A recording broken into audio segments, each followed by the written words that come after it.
Hello there. Welcome to a Friday edition of the show. So glad to have you, whether you're listening on 740 KVOR, Extra Sports 1300, or whether you're listening on the digital streaming apps of those two fine radio stations, which are both free to download, both free to use, and you can listen to not just this show, but any of the shows that KVOR Extra Sports 1300 have.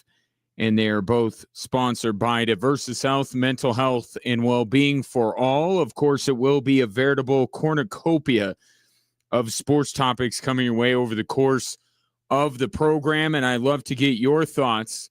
You can call or text them in at 719-247-1313. Of course, we do live stream the show anywhere you scroll, and you can drop a comment wherever you might be watching as well. So, first of all, got to do this. Fair is fair. I feel a little bit hoodwinked, slightly bamboozled. No Nathan McKinnon, Gabriel Landeskog, or Cale Makar last night for Fan Appreciation Night. Fair is fair. I got on David Adelman. Got to get on Jared Bednar. Jared Bednar made it sound like as long as you didn't have like a legit injury, you were going to play. And then he held out his stars. Now, I'm not a fan of this. I would say that the Avalanche did play their guys. Like, why not rest on a second night of a back-to-back against Calgary, right? Like, I don't get it. I think it's unfair to the fan base. Those tickets now for the playoffs shoot way up. Half the people in Ball Arena last night are not going to be able to go to a playoff game. I just think it's Fan Appreciation Night. You want to keep your guys healthy. I understand that. You want to protect them from injury. Can you pick a different night? Maybe he can't, but I think both the Nuggets and Avalanche. And I will say that, you know, the Nuggets coming back and playing Jokic against San Antonio looks worse. Like, this was the last game of the season, period, for the Colorado Avalanche. They didn't have another one where all of a sudden Nathan McKinnon and Gabriel Landeskog and Cale Makar played. So it's not as bad a look. Still don't like it. I don't think there's a better way to appreciate your fans than to send your stars on the ice one last time. But the Avs, as they usually do, got the job done anyway, 2-0. They beat the Seattle Kraken. So they finish this season with a franchise record in points with 121. They were second in franchise history in wins with 55. The 2022 team had 56 wins. Now, I will point out that I am supremely confident that the Avalanche would have beaten the franchise record in total wins had they not worn their Nordiques uniforms for 7 games, in which they lost 5 of them. So that's on the Avalanche. That's on them. They also become the first team in NHL history to both lead the league in most goals scored with 302. Not a single other team got to 300. And they allowed the fewest goals this season in the NHL at 203. But that number would have been lower, again, altogether now, if they had not worn their Nordiques uniforms, because in the 7 games they played in those ugly sweaters, they allowed 36 goals.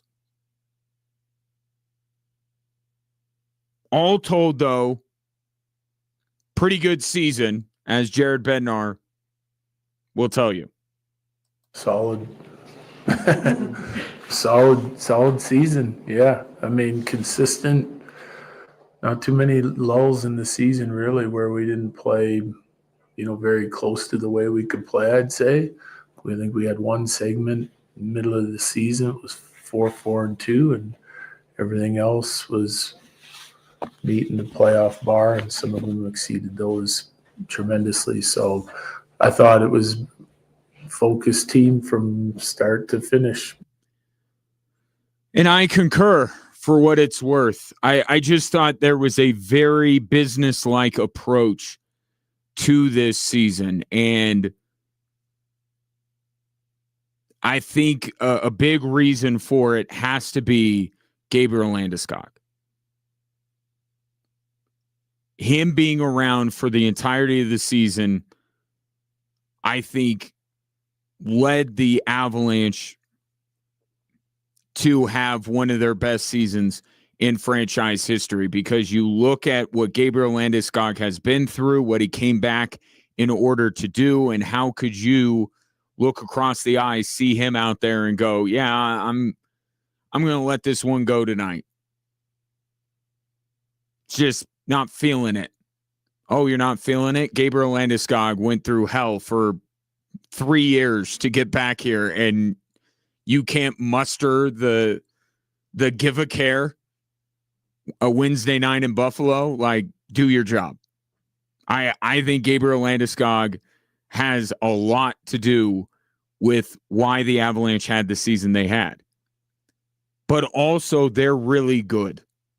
This team, really talented. Certainly as talented, conservatively, of a team that they have been since they won a Stanley Cup. I mean, that goes without saying. The question ultimately becomes now, are they better than that team? And that's what this whole tournament they're about to take part in is about. But part of the reason, too, why they were able to have such an outstanding season is that they had a number of guys who went beyond what they have ever done in their career. And the first guy I look at is Marty Necas, for obvious reasons.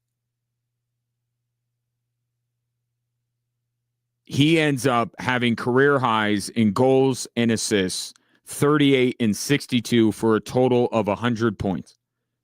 He really obliterated his previous career high in those numbers.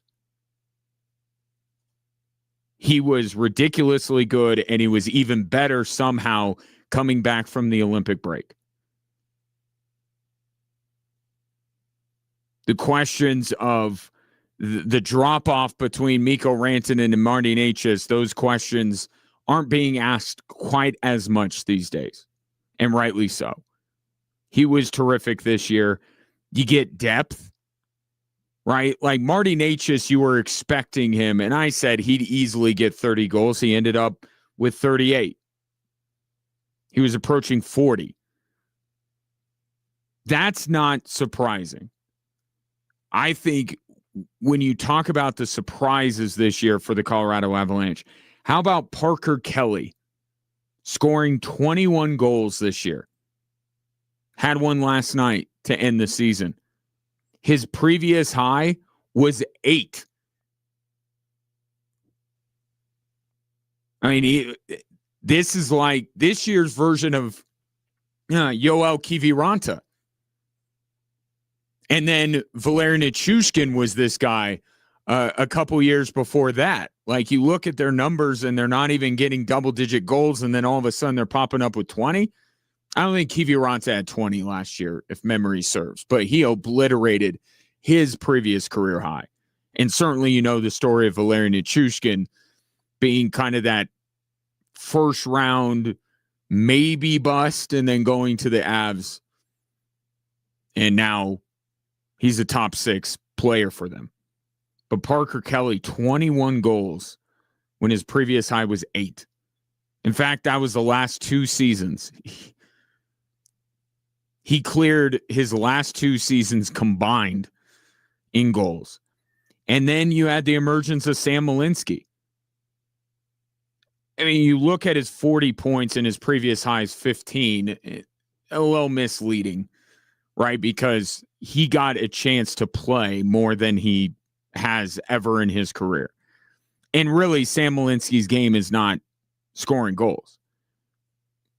The surprise he has been on the defensive end. Like, he is a really good defensive defenseman.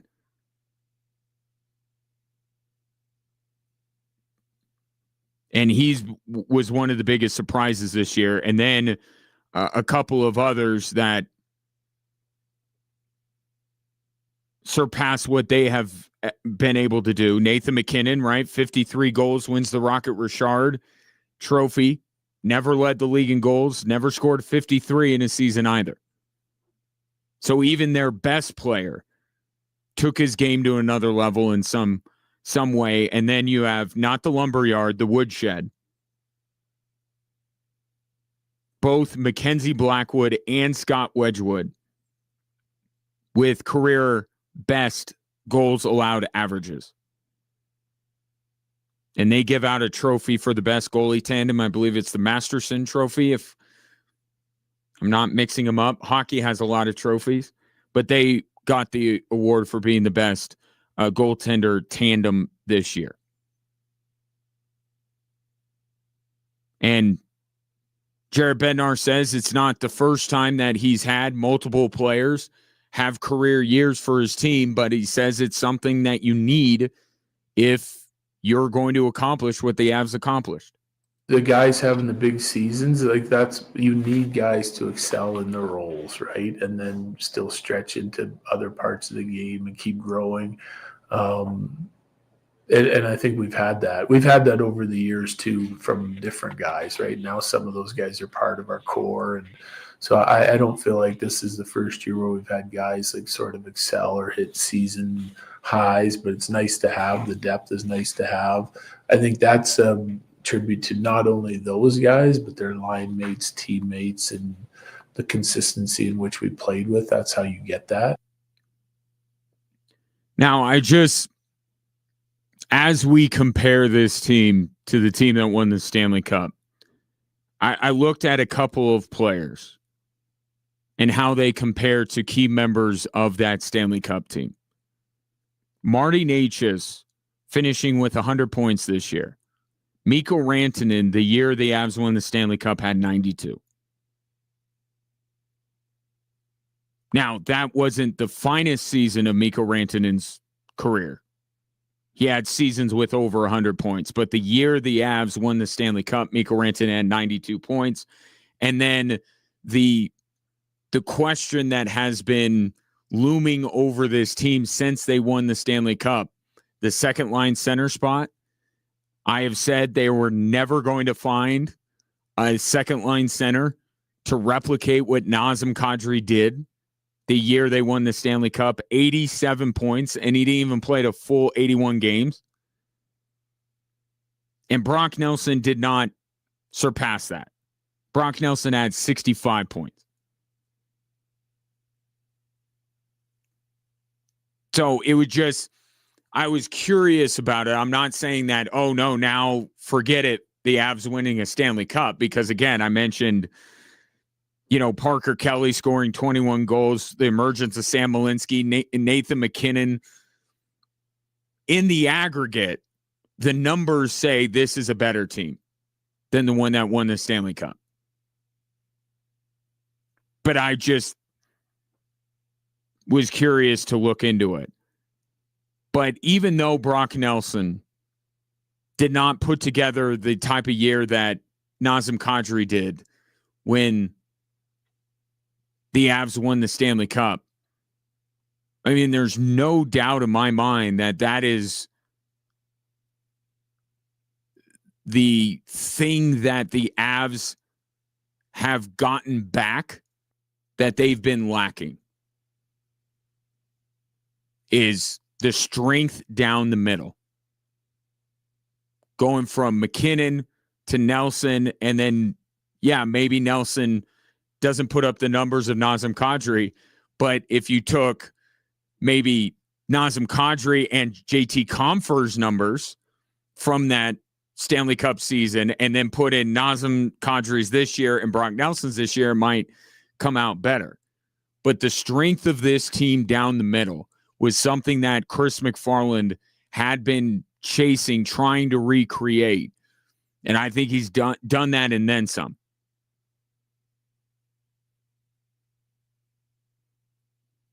McKinnon, Nelson, Kadri, Jack Drury, another guy. I failed to mention him. Jack Drury had a career year this year.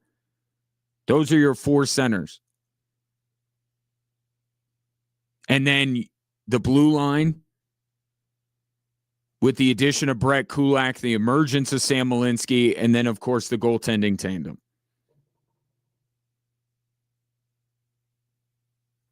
I think this regular season, all told, better than the one preceding the Stanley Cup run. Better than the last time the Avs won the President's Trophy. The feeling around this team, too. I don't want to say it feels inevitable, because the NHL, more than any other of the four major leagues, it's more volatile in terms of whether the best team in the league actually ends up winning a title. But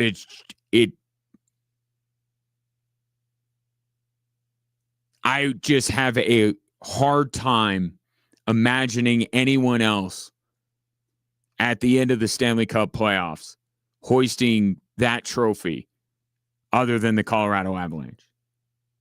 I just have a really hard time. I'll take your thoughts. How are you feeling about the Avs going into the playoffs? We'll talk about their first round opponent, because that was decided last night, when that series begins and all the particulars you need to know as the playoffs are here. Thank goodness. We've been kind of, for being honest, killing time, waiting for the playoffs to begin, and now we're on the eve of them. 719-247-1313. To that end, producer Ray put up a question about the first round in particular on our Facebook pages.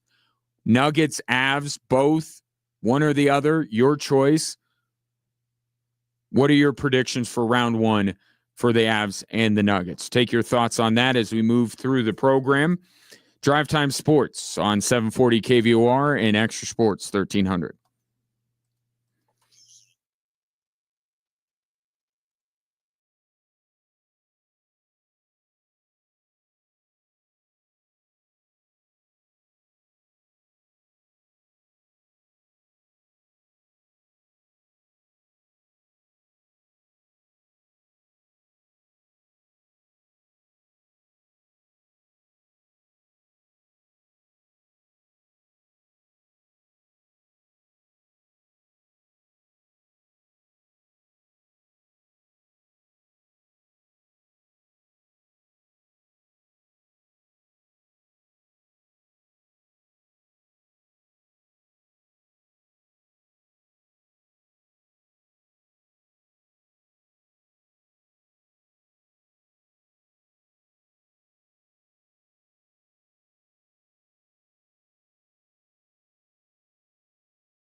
Join us Monday, May 4th at Cheyenne Mountain Zoo for the Small Business Bash and Awards Ceremony. Enjoy awards, networking, festivities, and live music.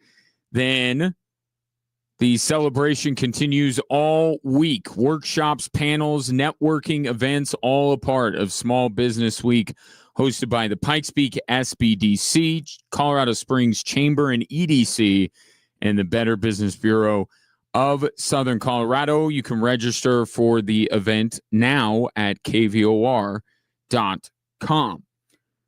So our main focus, obviously, is the start of the postseason. Both the Nuggets and the Avalanche this weekend will start their respective playoff series. But next week, in addition to the playoffs, will be the Broncos draft. I believe the other NFL teams are invited, but Broncos draft. And you can understand why there hasn't been quite as much juice going into, because the Broncos have already made their first round pick. His name is Jalen Waddle. So predicting, like we try to do, where the Broncos are going to go, who they're going to get, it's much more difficult, considering almost 2 whole rounds of this draft will go by before the Denver Broncos are scheduled to be on the clock. And these shouldn't be any reason to complain if you're a Broncos fan. Jalen Waddle is more proven than anybody that is going to be taken in the first round. But that doesn't mean that there aren't intriguing options available to the Denver Broncos in the 60s, and the Broncos have a general manager that has shown, give him a pick in this range, he can make something happen. Nick Bonito, Marvin Mims, and here's George Payton on his confidence level going into the draft. You know, our expectations are the same. I mean, they're high. We think there's good players in this draft. We think there's good players where we're picking at 62. We have 2 picks in the, up in the top of the 4th, and we feel good what's going to be there. And so we like it. I mean, we don't mind it. We know it's we still have flexibility with the 7 picks to move up or move back and get more picks. And so we have experience with this. We've gotten good players with lesser picks. And so we feel good. And he has. But I know what that clip is going to lead some people to believe. Let me just go ahead and let George Payton put the kibosh on what you may be thinking for a Broncos fan, and that is in regards to having something to look out for on Thursday. Never say never, but it's unlikely. It would cost quite a haul for us to get up there. Most of our draft we'd have to trade, and then obviously something next year. I would say it's unlikely, but we certainly could move up in the second. And I think if they do move up in the second round, I think the position that they would be looking for would be offensive line. And the reason I say that is just because it feels like there are going to be so many. There's going to be a run in the first round on offensive linemen. I feel strongly in that. And you start to look at kind of where there's a gap in the talent, right? There are a lot of very talented linemen in this draft, but it feels, just looking at mock drafts and big boards and that kind of thing, it feels like a lineman that you can have confidence in would step in for a Mike McGlinchey or Ben Powers here soon. I think those are the 2 spots on the offensive line that you're kind of thinking about the future a little bit if you're a Broncos fan.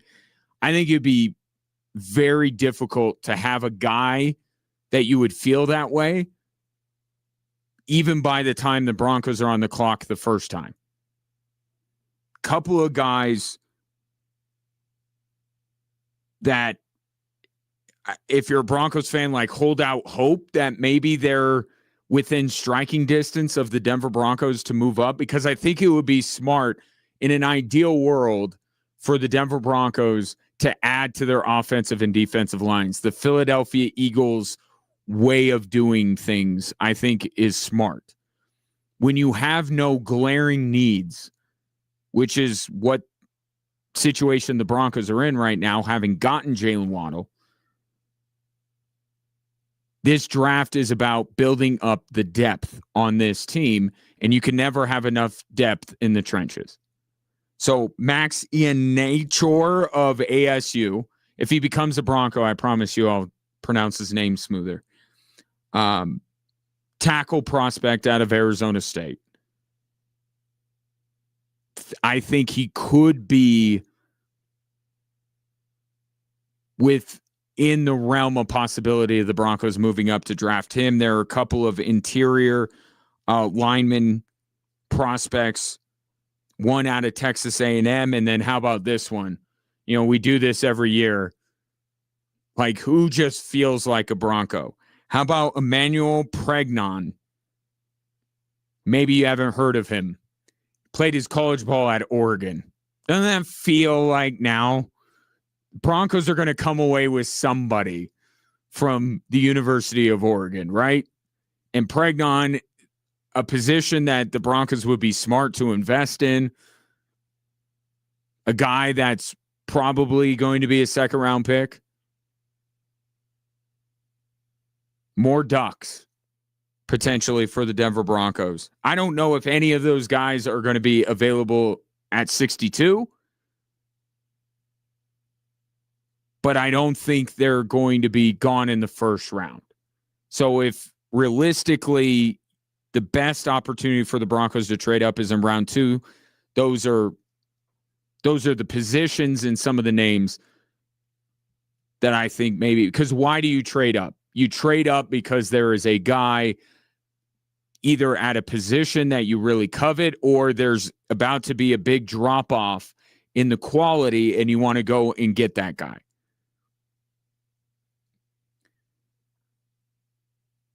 Another position kind of like that is inside linebacker. And that's a position where I feel like the Denver Broncos, they're going to come away with somebody there. The Jonah Ellis thing, saying he's going to play inside a little bit more this year, it just screams to me that they look at their roster now that they let Dre Greenlaw go, now that they basically promoted Justin Strnad. I think that's a position where they definitely want reinforcements. Jacob Rodriguez of Texas Tech, part of the best defense in college football money could buy there for the Red Raiders. He'd be a guy that you might trade up for. And then Anthony Hill of Texas. Guys that maybe year one, you're not expecting to do much. And why would you if you're the Broncos? You invested in Singleton and Strnad because that's the duo you feel good about. But you're going to want depth at that position. But I've seen a lot of the mocks, and I think it's interesting. I understand it, but it may not make sense when you first hear it. I'm seeing a lot of mock drafts have the Broncos taking a running back. You know, like that. This is about the time they took R.J. Harvey last year. You're going to draft another running back at about the same spot. And I just think, and look, it wouldn't be my first choice if I'm in the Broncos war room, but considering how the board might break and how some positions may not quite fall to the Denver Broncos, I think you can make an argument that running back would not be a bad investment with their first pick. You know the history of J.K. Dobbins, right? And are you totally sold on R.J. Harvey? So it's not the top of the list of wants, I would think, for the Denver Broncos, but it would not be a bad position to invest in. And if the way the draft board falls is there's real value at the running back position at 62, George Payton is somebody that is definitely willing to take him. We're always going to take the best player available within reason. And, if there's a couple DBs there and there's other players maybe are a bigger need, we would go that way. But you always want to build on a strength. I think we've done that since we've arrived, and it's worked. And that was a question more about the secondary, which I think is even further down on the list than running back. But we know that Sean Payton likes to use a variety of different running backs. J.K. Dobbins is far from a sure thing that he's going to make it through 17 games in the postseason. R.J. Harvey, you don't know yet. If that's where the value is that if that's where the best player available is, that's the luxury you have if you're the Denver Broncos is you can make that pick and it not look like you're completely ignoring a glaring hole in your roster, because the Broncos just don't have one of those. Now, one player that I think is going to be very difficult for the Broncos to pass up if he's available is Jadarian Price of Notre Dame. Now, he doesn't get the publicity that Jeremiah Love does, and for good reason, right? It's not 1A, 1B. It's 1 and 2 in terms of the running backs out of Notre Dame. But Price checks the most important box when it comes to not just the way that Sean Payton likes to use running backs, but all positions.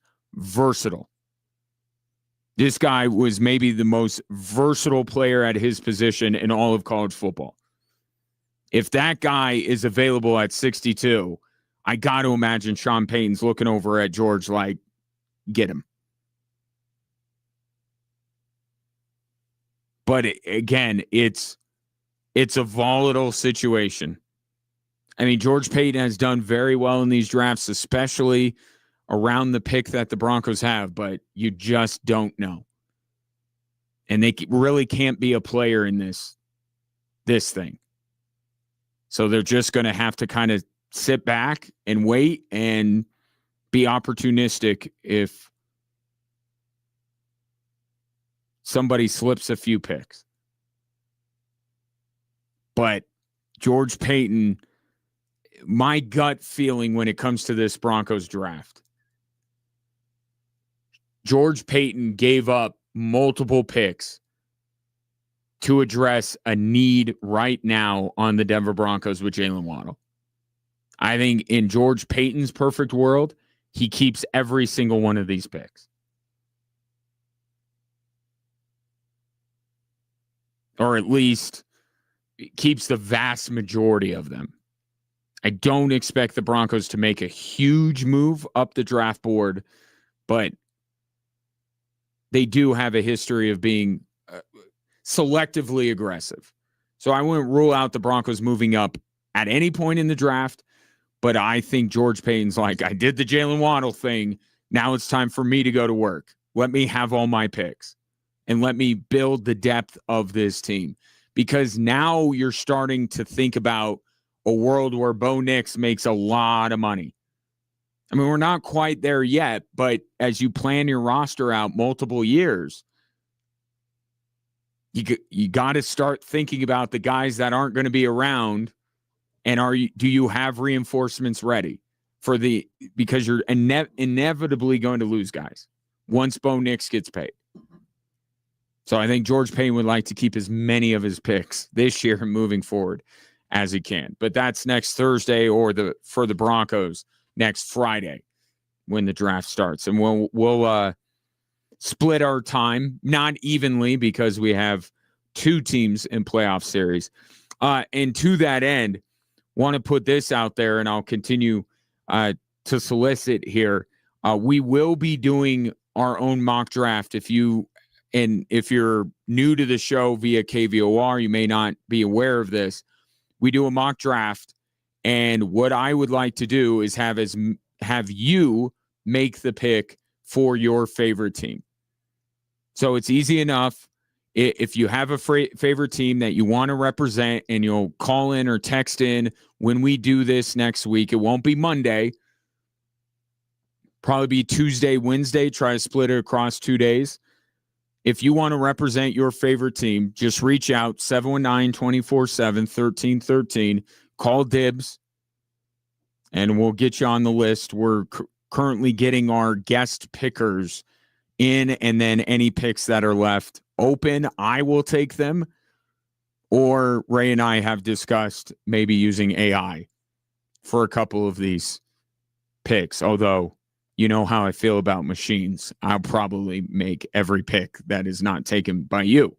So let me know if you want to join us next week, 719-247-1313. Coming up next, the Switchbacks have made a move to bring in yet another familiar face.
Tomorrow afternoon, Colorado Springs Switchbacks FC hosts Monterey Bay.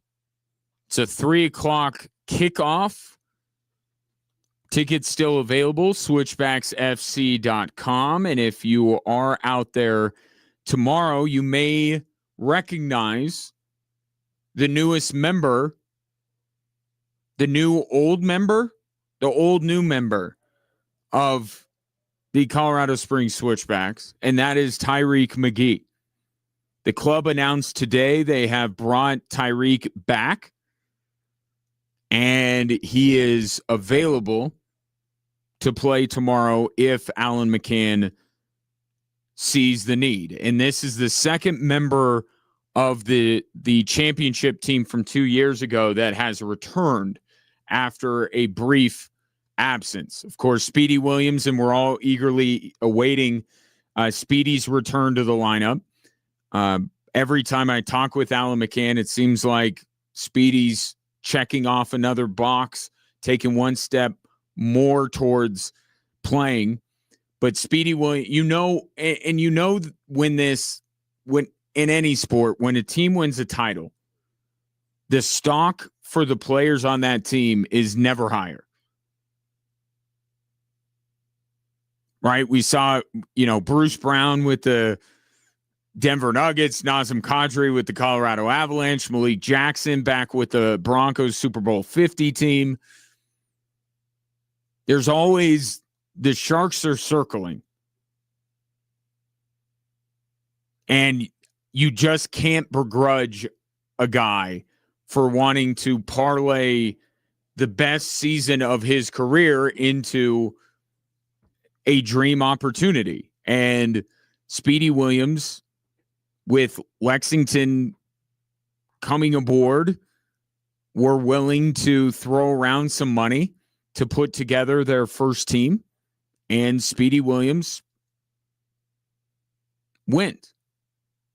And with Tyreek, he got to go back to his home country of Jamaica, had some success down there.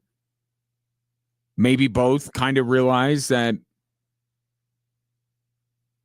grass is not greener, or we did that. We took full advantage of winning a title and went out there and found another opportunity, but want to come back. I think it does say something about Alan McCann, about the organizational culture, that you have now two guys that were away for a year or like wanting to come back. And look, these are good re-additions to the squad. Speedy Williams is definitely going to be, when he is healthy. And then I thought Tyreek McGee was just finding his stride. I think we were just starting to see what this guy is capable of. That championship year. So I'm really excited to see him back with the club. And he's excited to be back. The quote from him that was on the USL Championships website: looking forward to picking up where I left off. And where he left off was 6 goals and 3 assists in 44 matches.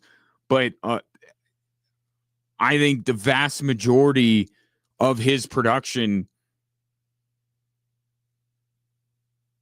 came in that title season. So this was a guy that their arrow was pointing up. And now they get him back. Alan McCann, to the league website, talked about how Tyreek McGee is a more mature player these days than he was. And he doesn't mean in terms of, that he was immature, but just the idea of you go through winning a title, you make a move, you go to a new club, you're a year older, year wiser. I mean, he was a good teammate and all that kind of stuff, but inevitably you're going to learn things, you're going to mature a little bit over time.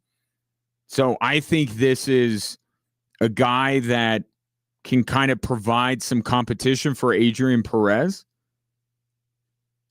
with the ability to maybe play out wide as well with his speed. But the bottom line is something Alan McCann has brought up in my conversations with him, and he brought it up again yesterday when he was on the show, creating chaos. That's what this Switchbacks team wants to do. Tyreek McGee, with his speed and his playmaking ability, will create even more chaos for opposing teams.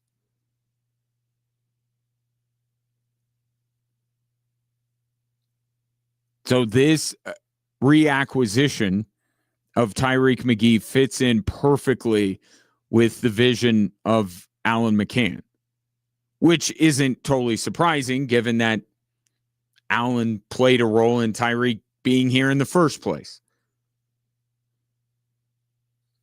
So great to have Tyreek back in the fold again. He is available for tomorrow's game against Monterey Bay. We'll see if he is used. Of course, the Switchbacks coming off of the Open Cup match earlier this week. We're going to see some different faces to start. So normally I would say I don't expect to see Tyreek, but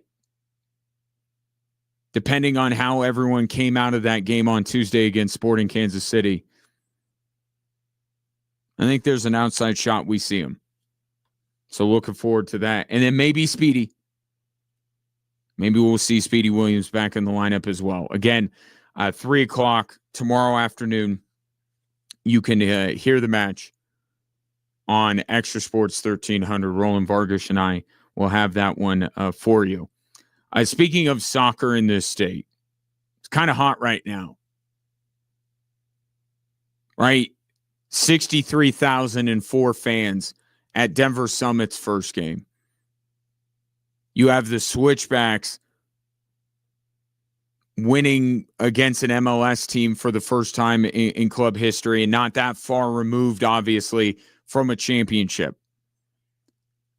And on April 29th, we're going to see the Switchbacks take on the Colorado Rapids at Dick's Sporting Goods Park, which will be a great event for soccer lovers in this state.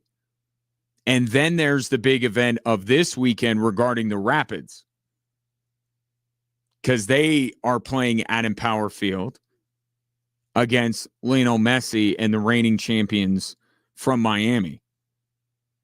And earlier this afternoon, they're at 60,000 seats sold.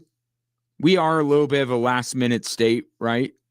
So I think it's going to end up battling that Denver Summit match with the 63,004 fans. I remember I covered David Beckham's match. It may be the only match he ever played in Colorado. I think they told LA Galaxy told him, you got to play all these places once, and then we'll start to hold you out of these road matches. But I was at Dick's Sporting Goods Park when David Beckham played, but that was at Dick's Sporting Goods Park. And the place was full. And David Beckham, to that point, was the biggest thing in MLS history. Think about the growth of the sport in not just this country, but in this state, that David Beckham fills up Dick's Sporting Goods Park, and then how many years later Lionel Messi might fill up Empower Field at Mile High. It's good times to be a soccer fan in this state for sure. 719-247-1313. Coming up next, we'll get back to the Avs. We now know their first round opponent. And I don't know, I'll play the audio for you coming up in the next segment. I don't know if the Avs opponent is super thrilled to draw the Avs in the first round. That's next on 740 KVOR and Extra Sports 1300.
Welcome in. Appreciate you tuning in.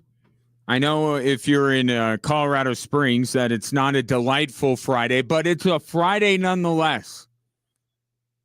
Remember that. And given that it is Friday, it means even more to me that you are taking time out of what is now your weekend, hopefully, to join me on the show. And thanks for watching. Anywhere you scroll at 740 KVOR and at Extra Sports 1300. Speaking of social media, our question of the day on the book face, courtesy of producer Ray Dominguez, is your predictions for the Nuggets and the Avalanche in the first round. We had to wait all this time to find out who the Avalanche would be playing. And now we know, and like the game feels like it's tomorrow. I mean, it's Sunday, but like we waited and waited and waited, and now it's like, oh, it's the Kings. Now let's hurry up and figure out what to expect in the series. The series will start on Sunday, and you can hear the game on Extra Sports 1300. You can hear the Nuggets and Wolves game 1, and we'll get more into that matchup coming up in a little bit. That game will be on KVOR. A handy-dandy place to go is extrasports1300.com. We have a live sports schedule link at the top of the page. You click that, and you see when and where your favorite teams are playing. But the Avs will open up the playoffs on Sunday against the LA Kings, and there's been, and granted we've had more time to talk about the Nuggets and the Wolves, right? So we've gone through different machinations and what if this and what if that. Haven't had the prep time, the lead time to do that with the Avs and the Kings. But I think it would feel different anyway. Not just because there isn't the history between the Avs and the Kings as there is the Nuggets and the Wolves, but let's call this for what it is. This would be one of the all-time great upsets in the history of the NHL if LA is able to beat Colorado. Like, that's just what it would be.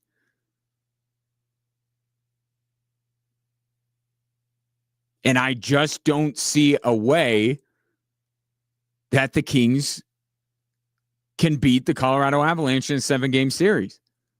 I can't. Because I started the show by saying I can't figure out how the Avs aren't going to win the Stanley Cup. So, of course, they're going to beat the LA Kings. And look, the Kings are playing better hockey. I think Artemi Panarin, it was a godsend for him. It was exactly what they needed. And they're playing good hockey going into the playoffs, but they're just not in the Avs weight class. And I have some audio to back up my thoughts on this. Here's Jared Bednar. Last night, after the Avs beat the Kraken in the season finale, asked about his early thoughts on the Kings. Does this sound like a guy who's sweating his first-round matchup? I don't have any initial thoughts. I mean, that's who we're playing, so that's who we'll prepare for and get ready to go. I mean, I haven't spent any time on the Kings except for when we played them a couple times this season. So as good as anybody, I guess. They're as good as anybody, I guess. And when he says that, he doesn't mean anybody in the NHL. He's saying, you know, for the last week, it's been, you know, Utah, Anaheim, LA. And LA's as good as Utah or Anaheim. He's not saying that LA is as good as Carolina or Dallas or Minnesota. He's just saying in terms of who realistically the Avs could have matched up with in the first round, the Kings are as good as any of them. You even had Nashville and Winnipeg kind of making late pushes to maybe get into that second wild card spot. It's just the reality. And if you think, well, that's, how disrespectful of Jared Bednar to dismiss the LA Kings in that way. He should have done his homework and complimented something about LA, not be so dismissive. Here's LA Kings legend Anze Kopitar last night. You tell me if he exudes confidence going up against the Colorado Avalanche. Yeah, I mean, the best team in the league, but, playoffs, I'm not going to say anything can happen, but we'll go in and we'll play hard and we'll see where that takes us. Yeah, the Kings, come on. It's okay.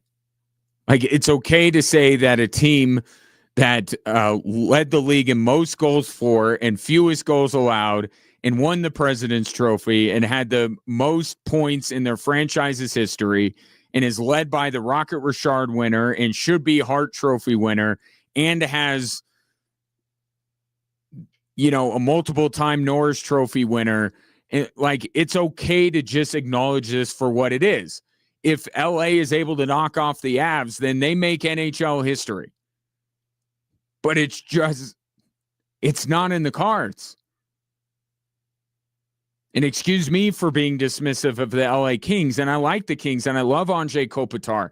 And again, I think the addition of Artemi Panarin was phenomenal. And I think they're a franchise with a bright future if they can ever figure out who their head coach should be. But they're just not in the Avs weight class. And they know it. And Jared Bednar knows it. And their head coach, DJ Smith, it's his job to identify how his team can be successful. And here's what the Kings' latest head coach had to say about that. We're going to have to weather the storm. There's going to be times where they're really going to come at us. I mean, they have, 5, 6, 7 of the best players in the world over there. But the one thing we've always been able to do is play defense. So, we're going to have to defend real hard. And then when we get opportunities, we're going to have to sting them. And look, DJ Smith is going to bring up the number of shorthanded goals that the Avs have given up this season, which is the most in the NHL. At times, the Avs can be a little bit too focused on charging towards a goal that they can leave themselves vulnerable. But that's why you pay Scott Wedgwood and Mackenzie Blackwood. And I just don't think the LA Kings, as much as they will play a style in which they will try to create those opportunities, they'll make the Avs weave through traffic in the neutral zone. They'll try to take away time and space. And they might get a few odd man rushes, but we're talking about a 7-game series here. This is not a Thursday night in February. These are the Stanley Cup playoffs. And as volatile and as crazy as they can be at times, there are certain matchups where you just go, it's not happening. Could the LA Kings steal a game? Yeah, I think they could. Game 3 at Crypto feels like a great game for the LA Kings to steal.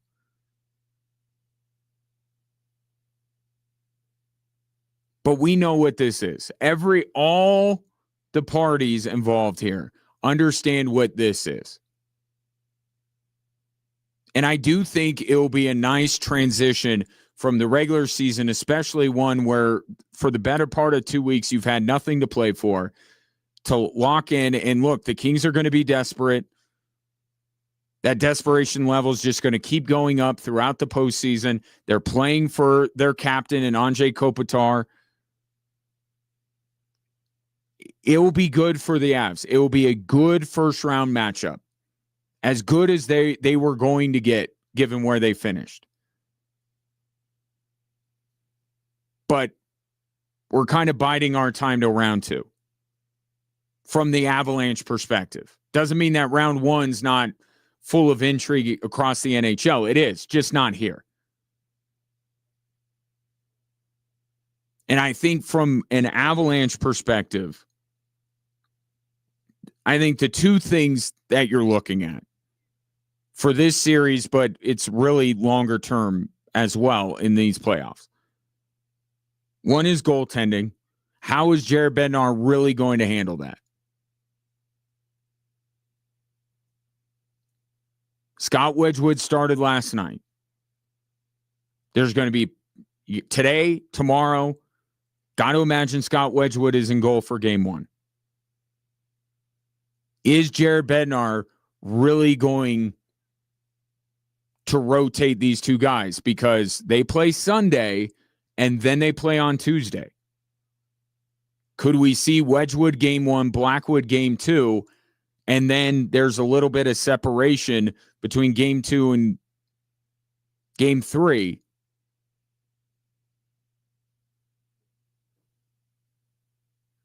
That's what I'm curious about. It's not about, whether Blackwood and or Wedgwood are up for this. I think they're certainly up to the task for round one.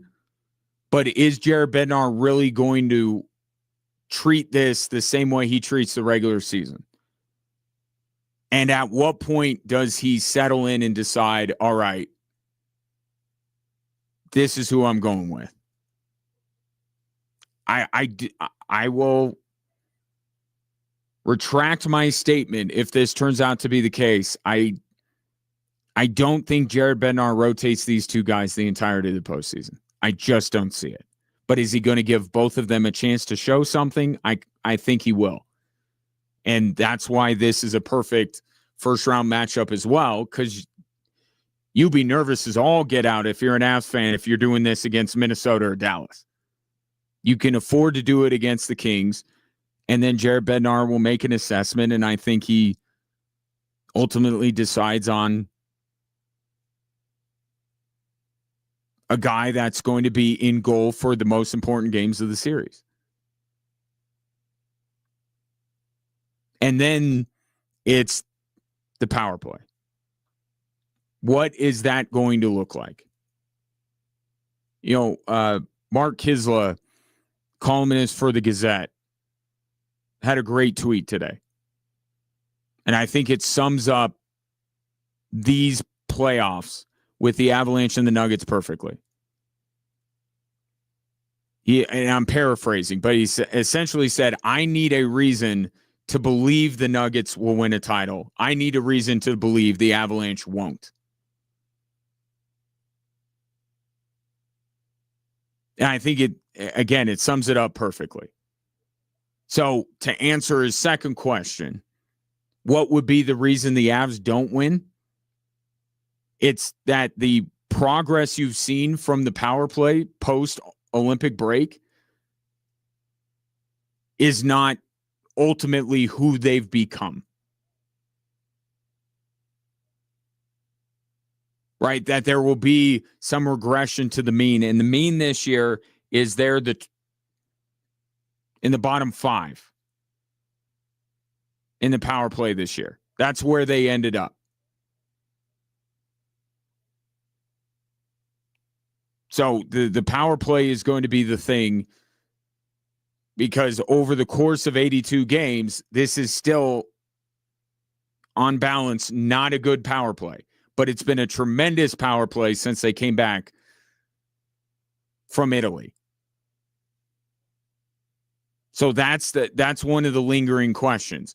Unfortunately, you're not going to really, I guess the only conclusion you would come to as far as the Avs power play is if it does not work in the first round, it may not work at all. Because the LA Kings are one of the three worst penalty kill units in the league. So if the Avs can't generate power play goals in a series that I would imagine they're going to be on the power play quite a few times. I know referees tend to let the guys play, but when you're at such a discrepancy in talent, I would expect the Kings to to commit their fair share of penalties. If the Avs are terrible on the power play against LA, then I think maybe you start wondering if that Achilles heel is a big deal. But I would expect the Avs to be able to generate power play opportunities and power play goals against one of the league's worst penalty kill units. So at least it's playoff hockey. That's what I'll say about the first round. At least it's playoff hockey. Doesn't have the consequence, the gravity to it that the Nuggets and the Wolves do, but it's still the best playoff in all of sport. And it's a team that I think the popular belief by far is that the team that the Kings are going up against in the first round is going to hoist the Stanley Cup. 719-24-7, 13-13. What are you looking out for in the first round series between the Avs and the Kings? The full schedule has been released. You can hear Sunday afternoon's game on Extra Sports 1300. Tomorrow, the Denver Nuggets will be hosting Minnesota in game 1 of their series on KVOR.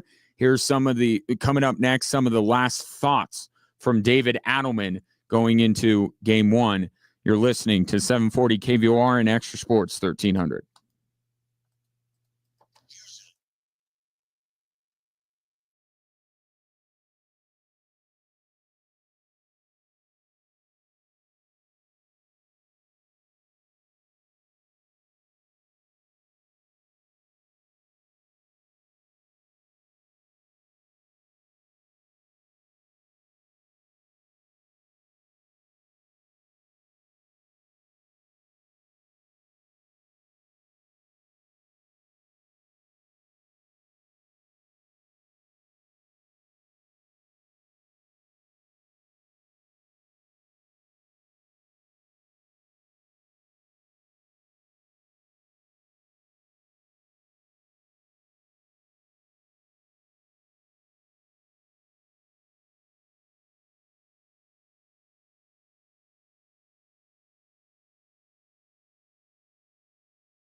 Tomorrow afternoon, Nuggets taking on the Wolves in game 1.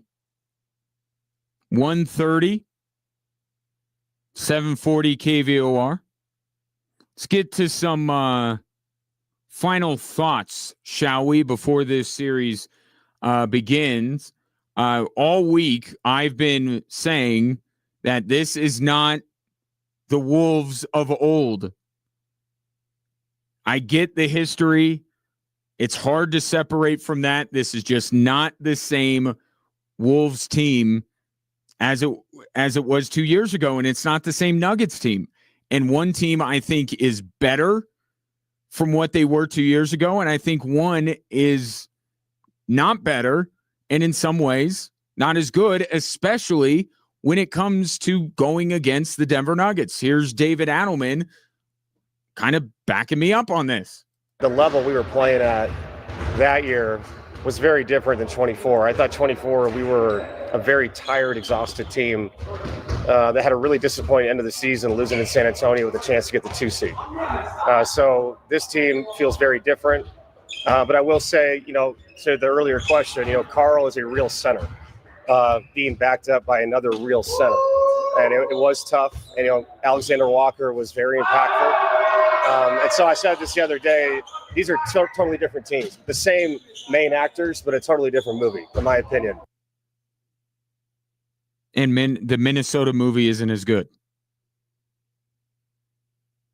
Although, was there a little dig from David Adelman and his former boss there talking about how tired the Nuggets were a couple years ago? A little bit. But he's right. The Timberwolves, and he's not insulting them. He's not saying they're better or worse. He's just saying they're different. The Nuggets are different. The Wolves are different. I'm the one saying the Nuggets are better and the Wolves aren't. He's just saying they're different. So how the two, and he mentioned at the front of that answer there, he's talking about the Nuggets running right through Minnesota on their way to a title the year before that. So he's being fair. He's saying the Wolves were basically better in 24 than they were the year prior, and we weren't as good. And now both teams are different than those teams in either one of those years. I just think that the ways that Minnesota is different make it more difficult for them to compete with the Denver Nuggets. Now, David Adelman does know that the Wolves, without a clear-cut way of defending Nikola Jokic, as they had 2 years ago with Karl Anthony Towns on ball and Rudy Gobert floating, that they're going to try and do a whole bunch of stuff to try and deal with the best player in the world. I'm sure he'll see everything. Whether that's Randall trying to guard him, Nas, McDaniels. They go super small with Ant and get into his legs if they allow that, like they have throughout the year. I expect that. We've worked on it throughout the week and throughout the season. But to your point, I think just because we've seen it so many times now with different size players, the guys have more of a comfort level. Again, Nikola Jokic is, in Iron Man, Captain America, Civil War, when Captain America is wailing on Iron Man and Iron Man tells, I think it wasn't Jarvis at the time, right? He told his AI in his helmet to analyze Captain America's fight pattern. And then it analyzed it, and he was able to anticipate it and start getting the better of Captain America. That's how Nikola Jokic works. You may have success for a little bit against him, but he's going to learn. We've really only seen multiple years of one way of defending him working, which is in a league where everybody's trying to get large human beings that are around 7 feet tall. The only way of defending them that has worked multiple times in a postseason is putting 2 7-footers on him almost at all times. Because what the Thunder did last year with Alex Caruso, it worked. But this is like the, what they call that in this is the control. You're doing it again. You're repeating the experiment to see if it works. Or the Spurs just put Wemby on him, and one Wemby is good enough to defend Jokic. Although, didn't we just have a game between the two of them recently? But the Wolves don't have that. And that's why they're going to try a bunch of different things on Nikola Jokic, and I expect virtually none of them to work. This is about, for Minnesota, this is just about making sure Anthony Edwards is right so he could take over a game, because he absolutely can. And seeing that even though Jamal Murray is healthier and better than he was 2 years ago, because he's not the physically imposing presence that Nikola Jokic is, can you get away with some of the same stuff you did against him 2 years ago and limit his effectiveness? I think that's the bet that the Wolves are making. I think it's the only bet they can make. And I think the Jamal Murray thing isn't going to work out like they would like. I believe that. The Ant thing could work out.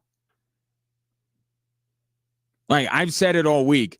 I think there's a game where Anthony Edwards goes absolutely ballistic. And that's not to say he has one game where he goes ballistic and the other games he disappears. I think Anthony Edwards is going to be right behind certainly Nikola Jokic, maybe right around playoff Jamal level for the entirety of the game, but there will be, or entirety of the series, but there will be one game where he's the best player on the court, even with Nikola Jokic out there. There will be one of those games. But I think Anthony Edwards is the way. If Minnesota is going to strike fear into the hearts of the Denver Nuggets and to steal this series, it will be because it will be the finest performance of Anthony Edwards' life. I don't put it totally past him, but I don't think it can be anything less than that for Minnesota to win this series. And why I don't put it past him is because of the respect I have for Anthony Edwards, but it's also a little bit because I don't love the Nuggets defense. And I never will. Even if they hoist a Larry O'Brien trophy, I'll still say, but that defense, not because when they won the title, their defense wasn't great. Here's David Adelman on how to, and this is also this is the Achilles heel of the Denver Nuggets is their defense, right? Here's David Adelman trying to flip one of the most popular sayings when it comes to sports. There's a lot of ways to play defense. One of them is to score a lot of points. But I do believe there's certain teams that are built to survive off offensive rebounding and guarding. Our team has shown at late in the season that if we can do what we do offensively and we do it efficiently and not turn the ball over and take care of our defensive rebound, our half-court defense has been fine. The best defense is a good offense is music to my ears, but I don't know that can be the case all throughout the playoffs if the Denver Nuggets are going to win. Yes, Ray. Is it weird that the Timberwolves are listing Anthony Edwards as questionable for tomorrow's game one? No, because is he downgraded to questionable? I mean, that's what we'll tell you. It just says questionable with right knee injury management. Well, okay, not weird, but does that still say he's not 100%? The Wolves are going to load manage Anthony Edwards in game one? Yeah, they're like, this will be a 7-game. Let's right. Just take one off. But is it saying he's not 100%? Yeah, and I think we knew that. Yeah. I think we knew that that he was not 100%, but I mean, we've still seen players be spectacular less than 100%. I mean, other than the Wolves series, Jamal Murray pretty much every year in the playoffs has been spectacular, and he's never been healthy. Right. So, but that just, to your point, I think that just feeds the idea that Anthony Edwards putting together the finest playoff performance of his career is less likely. Mm-hmm. Even against the Nuggets defense, I think it's less likely because he's not all the way healthy. Now, I don't expect the Denver Nuggets to be able to frustrate him the way that the Wolves frustrated an injured Jamal Murray 2 years ago. But I think that's what it's going to take. I think the Wolves have to get the signature playoff performance of Anthony Edwards' career in order to beat the Denver Nuggets. I just don't see any other way that this happens and the Wolves come out on top. Yeah, I agree. You? No, I don't. But like I said earlier to you off the air, was the Nuggets have to not play with their food. They have to learn how to, if they're up double digits, you keep going and you don't let up, because this Wolves team isn't a team that will just sit there. And I think that goes under the banner of imposing your will. Yes. And I talked about that a couple of days ago, that for game one especially, but throughout the series, the Nuggets have to consistently show that the series is being played on their terms. Mm-hmm. And that means, not letting the Wolves off the hook, to your point, right? That game 7 2 years ago, like not doing any of that stuff. Games that have a chance to be a comfortable win. And I'm not saying a blowout, but just a comfortable win. That's 3-4 possessions, whatever it might be. You got to sustain those and not let those become 1 or 2 possession games late. I think you're 100% right. I just think it goes into the starts of games as well, right? I mean, this phenomenon where the opposing team against the Denver Nuggets comes out and shoots an ungodly number in the first quarter, like that can't happen. No. It just can't. Even though the Nuggets are not going to be facing the resistance from the Wolves defense as they did 2 years ago, you can't let teams do that and expect to win 7-game series, especially in the Western Conference, which you could, with Luka back with the LA Lakers, you could make a case for 6 teams being very dangerous, right? San Antonio, OKC, San Antonio, Denver, Houston, LA. If they get Luka back, Minnesota, they can all be incredibly dangerous. You can't let teams come out and shoot the lights out tomorrow afternoon or at any point in the series, because you just can't. That was part of their issue 2 years ago. You're having to constantly come from behind because Minnesota starts on the front foot and then they can pin their ears back, defend you.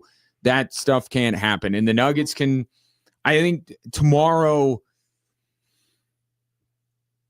being that it's a 7-game series, there's not a lot that you can, say out of game one that's, this series, right? This series, I'll say if the Nuggets go up 2-0, the series is over. If the Wolves go up 2-0, but so I'm just saying there's not a ton you can prove as far as the series as a whole in only one game. But I think it is imperative that tomorrow the Denver Nuggets come out and set the tone of this series and say that early hot shooting from our opponent, not going to happen. Those moments where we're in command, we're going to stay in command. We're not going to let Minnesota back into it. I think that the Nuggets need to do some of those things in order to, put a lot of people's minds at ease for these playoffs or this series anyway. And players have to step up that usually don't. Christian Brown, remember Tim Hardaway Brooklyn Brooklyn Johnson. Cam. Those players need to put up better performances than they did in the regular season just to make this team more dangerous and not just rely on the dominant two-man game.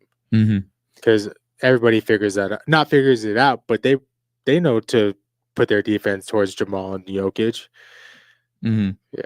To wit, perfect segue, because I want to get back into that question that I asked earlier, or Mike Kisla asked it. I just regurgitated it on the air. Mark Kisla. Sorry, Mark. Sorry, it's Friday. It's snowing outside. I'm a little bit off here today. Mark Kisla put out on Twitter. He's looking for a reason why the Nuggets will win a title, why the Avalanche won't win a title. Ray gave the perfect transition into that question regarding the Denver Nuggets, and we'll get into that next on 740 KVOR and Extra Sports 1300.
If you're on your way up to 20th and Blake, just know they are a go for the Rockies and Dodgers tonight.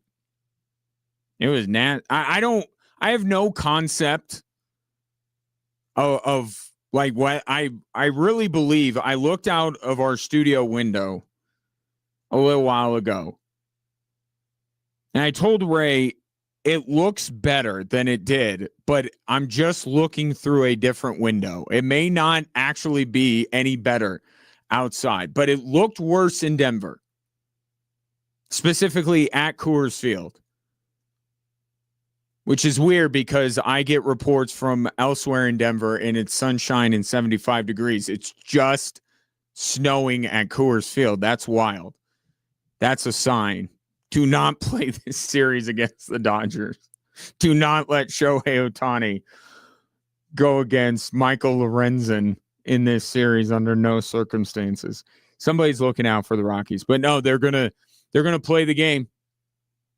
They're gonna play the game tonight, and we'll see what happens. Tomorrow, thankfully, the Nuggets and Wolves will be indoors. Ray, you asked me a question off air.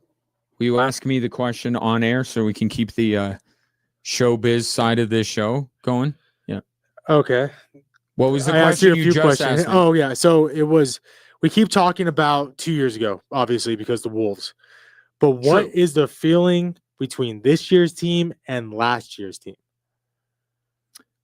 I think the feeling going into the playoffs for me is better. Do you feel better? Because I feel better about the Denver Nuggets' chances going into this postseason. Because in the easy answer is the Nuggets just didn't fire their general manager and head coach a couple of weeks ago. Mm-hmm. I think that was a big part of, and I don't want to say necessarily that I thought that the Nuggets had no hope or anything to win a title last year, but I'm just saying you would have to suppress a lot of that because it was just so shocking what had happened towards the end of the season. And the idea that the Nuggets were going to fire their coach and general manager and turn around and win a title, I just think it was a little far-fetched. Mm-hmm. So that's the easy answer. But I'll start with that. Do you feel better about the Denver Nuggets going into these playoffs? Clearly you do. You picked them to win, didn't you? A month ago, I would have said no. Before they went on this, like a month before they went on this streak. 12 in a row. Yeah, because a lot of the teams they beat during this streak, they would have lost to. Before everybody started getting healthy, like AG started playing more, and it just felt like this team was not clicking. Now, I feel better. Because I remember last year, the big thing was how's Russell Westbrook going to perform? That was like one of the main factors. Oh my! Help us! Help us! How that Russell Westbrook was integral to the success and failure of the Denver Nuggets. If he was knocking down threes, if he was not missing layups, and not turning the Nuggets were on fire. Mm-hmm. But this year, with the depth, I think there's a good shot. And I think that's where it is. Whether you want to compare it to 2 years ago team, last year's team, or you just want to take this team in a vacuum. And why will the Denver Nuggets win a title? It's because the depth that they now have is of the highest caliber. They have the true depth to win in today's NBA, right? The depth that we saw on display in the NBA Finals last year between the Thunder and the Pacers. That is why, to answer Mark Kislow's question that he posed on social media earlier today, the reason why the Nuggets would win a title. I want to be very careful. Why would they win a title? Not why will they? This is not a prediction from me. This is the hypothetical. What would be the reason why the Denver Nuggets would win a title? And to me, it would be because the depth that was acquired is exactly the right depth for this Nuggets team to be able to get past Oklahoma City. And here's David Adelman talking about said depth. But to start a series, obviously you'd love to get at least 9 guys out there, see the rotation, how it works. No different than we did with the Clippers last year in a few games when we went down to LA. So it's you got to feel it out each game by game. But these guys are all ready to play. They're going to suit up. And they've been part of the repetition of offense and defense. So I expect them to know what they're doing and be prepared. And as far as that depth is concerned, David Adelman said that it is more likely that Spencer Jones is available tomorrow than Peyton Watson. So I would lean in the direction of either Spencer Jones or neither of them will be a part of the rotation tomorrow. I think that is as close to saying that Peyton Watson is out for game 1 as you can get. But when I talk about in the 9, I think he's factoring in Peyton Watson. You go the starting 5, you go Tim Hardaway, you go Bruce Brown. Peyton Watson would be a part of that. And then Spencer Jones or Jonas Valanciunas or Julian Strawther. I think that last spot in the rotation is up for grabs, and it will depend on health. It will depend on matchup. I think Valanciunas, I think there would be a chance you would see him in the San Antonio series. But I think it's really 8 because you're going to play Aaron Gordon more often than not as Jokic's backup. So it's the starting 5. It's Hardaway, it's Brown, and it's Peyton Watson if he's available. That's the rotation. But when I talk about depth, I'm not just talking about the Spencer Joneses and the Peyton Watsons and the Jonas Valanciunases. Depth beyond the big 3. Depth beyond Jokic, Murray, Gordon. That's the all-encompassing depth I'm talking about. If Cam Johnson is more, and we remember this from the title run, Michael Porter faded as those playoffs went on. Right? If Cam Johnson is a consistent contributor, round in and round out, that's depth. If Christian Brown can be a factor, the factor that he has not been for most of this season, that is also depth. You know what you're going to get from Murray and Jokic. If healthy, you know what you're going to get from Aaron Gordon. It's everyone else that's a little bit of a question mark. And if the more of those guys that can answer that question, that's the depth that would get the Nuggets to a title. And we'll see starting tomorrow. 1:30, 740 KVOR, and then you have the Avs and Kings game 1 on Sunday on Extra Sports 1300. The way to check your local listings would be to go to extrasports1300.com, click on live sports schedule, and you'll see Nuggets, Avs, and Switchback schedule, as well as the Switchbacks are suddenly a little bit busier over the next couple of weeks. 719-247-1313 is the number if you want to reach out on this Friday. The question posed on Facebook, your round 1 predictions for the Avs and or for the Denver Nuggets.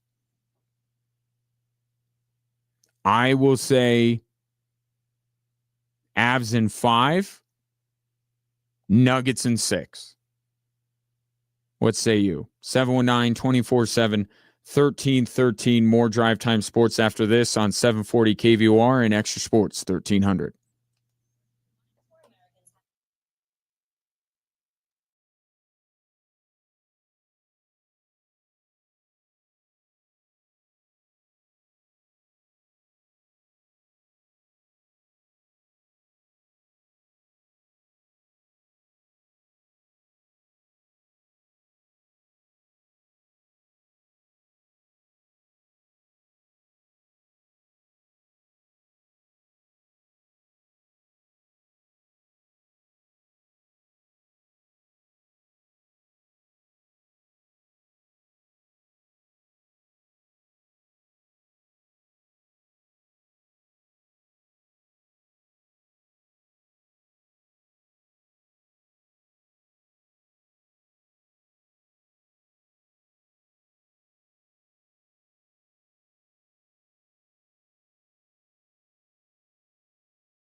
Hello there. Welcome in. Glad to have you, whether you're listening on a 740 KVOR, Extra Sports 1300, or whether you're watching anywhere you scroll at 740 KVOR and at Extra Sports 1300. One more sleep until the playoffs. And no, the play-in is not the playoffs. But I am. What time, Ray, is Steph? I think I'm going to watch Steph. I hate the play-in, but I love Steph Curry. What time is that? 8? 7:30? That game will be at 10 o'clock? 10 o'clock. Give me 1 second. Give me a second. I got it. Okay. We got an hour left in the Got it. show. 8 o'clock. Okay. I'll have Steph Curry on. I might be. I'll have Steph Curry on in the background as I'm doing work. And then if I start hearing Steph knock down a couple of threes, I may put the work to the side and be like, oh, is this happening again? But the play-in is not the playoffs. The playoffs start tomorrow. In both the NBA and the NHL, that is a big part of the three stories that are driving the show.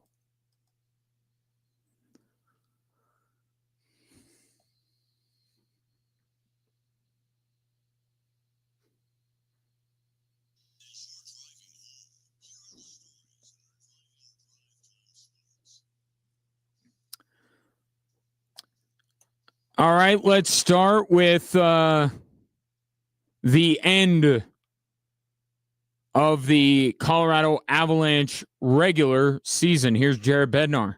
Solid season. Yeah. I mean, consistent, not too many lulls in the season really where we didn't play, very close to the way we could play, I'd say.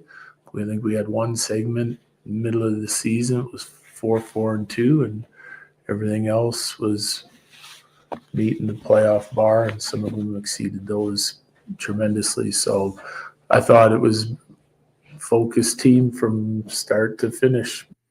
I love Jared Bednar, but it's a weird juxtaposition to have him playing over Motley Crue. Little different paces and energies there. But Jared Bednar summing up a banner year for the Colorado Avalanche, although they're chasing an actual banner. Franchise record for points with 121, higher than any of the three Stanley Cup winning teams. They were second all-time in franchise victories, 55. The 2022 team had 56, and you can blame the Quebec Nordiques unis for that. And they also became the first team in NHL history to score the most goals and allow the fewest in a single season. You mix in career years from Marty Necas, from Parker Kelly, from Nathan McKinnon in terms of scoring goals, from the Woodshed in terms of goals allowed average, and you add Nazem Kadri. Yeah, it's a good year. Even the Avs power play got better the second half of the season. There is very little to feel angsty about with this Colorado Avalanche team. This is their tournament to lose. The Stanley Cup is theirs to give to someone else. They have clearly established themselves as the team to beat, and the separation from them and whoever the top contender is outside of them is a little bit wider than it has been in years past for any odds-on favorite. Still got to play the games. Still wonder about some of these things, the recent form in terms of the power play, this goaltending duo. Still wonder a little bit. You want to see it play itself out in the playoffs and then continue it on, but it's hard to say that the Avs left something to be desired when you put up 121 points, which is a franchise high, and you win 55 games, and you have the Rocket Richard winner who should be the Hart Trophy winner. You have a Norris Trophy candidate. You have a Vezina Trophy candidate. I mean, what else could the Avs possibly have done? But they know it's all about being the best version of themselves for what starts for them on Sunday. And that's the Stanley Cup playoffs. As for their opponent and what they bring to the table, here's do I want to play? Here's Anze Kopitar of the LA Kings. Yeah, I mean, the best team in the league, but, playoffs, I'm not going to say anything can happen, but we'll go in and we'll play hard, and we'll see where that takes us. I think the general sentiment that the Kings legend is sharing there is that we get to play more hockey and get compensated handsomely for it. I think that's the general feeling with the LA Kings. Let's be real about this. If this series goes past 5 games, then I think something has gone wrong. Maybe not catastrophically wrong, but something has gone wrong. And Anze Kopitar, without telling you, is telling you this. The Kings are not in the Avs weight class. But they do provide a good transition from the regular season to the playoffs because they are going to try and take away time and space. It's what their identity is. So they're not just going to try and do it because they're playing the Avs. This is how they usually play. They're going to try and take away time and space. They're going to try to create turnovers. And they're going to bust their butts the other way to try and get odd man breaks. And that would be good for the Avalanche to go up against. The Kings are a good sparring partner. But this isn't the main event. Okay, this is to get ready for the main event. That's what the Colorado Avalanche are doing over the next however many days. Kings can provide some pressure points, not nearly enough to keep the Avs from moving through to the next round in what would be a highly anticipated series against the Dallas Stars, and only slightly less anticipated between the Avs and the Minnesota Wild. That's when things really start for them. This is about kind of a weird purgatory between the regular season and the playoffs. Figure some stuff out for that Dallas or Minnesota series. That's what this is going to be. At times, it will look like the Avs are toying with LA, and it's because they will be Avs in 5. We go to story number 3. You can only do so much as a coach. You can't go out there and guard yourself. So you can only ask what you want of us, or what you want of your team. And then if we're not going to do it, then we're not going to do it. If we are, we are. So, it's on us. DA can do as much as he can possibly do, but when it comes down to it, it's the people that are lacing up the shoes and on the floor that need to sit down and guard. That is Aaron Gordon talking about the Achilles heel of the Denver Nuggets going into these playoffs, or the biggest question surrounding the Denver Nuggets going into these playoffs. Can they defend at a high enough level to win a title? We know that the offense of the Denver Nuggets cannot be questioned. They are one of the best that we have seen in recent NBA history. Can they defend? And if they can't defend, then this is going to be an uncomfortable series with the Minnesota Timberwolves. It can be. But this goes beyond just this first round. This is the big question surrounding the Denver Nuggets, because if they are able to win a title, they would be the worst defense to win an NBA title in the last 30 years, save for Shaq and Kobe's 0-1 Lakers team. That's it. That's the only one.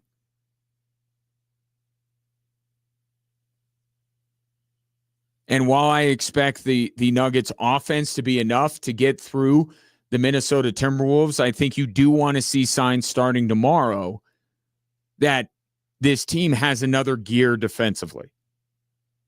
It's not locked down. It's not a bunch of Bruce Bowens all over the court, but they're capable of more than they showed during the regular season. I think you want to certainly see that tomorrow against Minnesota in game one. But part of what Aaron Gordon said there, I think, should make you a little nervy as a Nuggets fan. If we're going to do it, we're going to do it. Like that kind of, well, why didn't you do it before? If you're truly capable of it, isn't what Aaron Gordon's saying is that they would have shown that by now? I don't think it stops them from advancing out of round one, but it's going to be more of a story as we go along. I got the Nuggets winning their series against Minnesota in 6. And then for both the Avs and the Denver Nuggets, things kick up a notch. Let's go a bonus. What's driving this show? Since I got all sorts of audio, here's story number 4. Our expectations are the same. I mean, they're high. We think there's good players in this draft. We think there's good players where we're picking at 62. We have 2 picks in the up in the top of the 4th, and we feel good what's going to be there. And so we like it. I mean, we don't mind it. We know it's we still have flexibility with the 7 picks to move up or move back and get more picks. And so we have experience with this. We've gotten good players with lesser picks, and so we feel good. George Payton with his parting shots before the Denver Broncos draft. They will be not really a part of it on Thursday, but a week from today, the Denver Broncos will be on the clock with the 62nd pick. And George Payton's track record would lead you as a Broncos fan to feel confident. But if you're looking out for a specific position, then I think that will ultimately tell you if the Broncos can sit at 62 and be able to get somebody, or they're going to have to be aggressive. The way I look at this, inside linebacker and offensive line, both on the list of wants for the Denver Broncos, probably going to have to trade up. If you want to get a project, if you want to get, a lottery ticket later on in the draft at those positions, you certainly can do that. But if you want to get somebody at one of those 2 positions that can make an impact early, and I mean within the first year or 2 of his Broncos career, at inside linebacker or at offensive line, you're probably going to have to move up. Because some of those guys might be available in round 2, but they're going to be available very early in round 2 and maybe not by the middle of round 2. So if the Broncos are moving up, I would be thinking offensive line or inside linebacker. If the Broncos stick, then the positions that provide some options, some value, to me would be running back. And I know that's not at the top of the list, but let's be honest here. J.K. Dobbins, his track record. R.J. Harvey, we're a year in. Is anybody 100% sold on him? There was a time where Tyler Bidet was necessary for the Denver Broncos. Jaleel McLaughlin reemerged. So is it the top of the priority list for Denver? I don't think it should be. But let's not pretend that the Broncos couldn't use another running back in that room. And that might, as I'm looking at mock drafts and big boards and things like that, I'm feeling like that's a position where if the Broncos hope to be able to hit on a pick in the 60s like they did Benito, like they did Marvin Mims, I think it might be running back. One player to note, one potential, and I'm seeing him be available on multiple mock drafts, some of them even mocking him to Denver, would be Jadarian Price of Notre Dame. Not the running back you think of when you think of Notre Dame, but he was good too.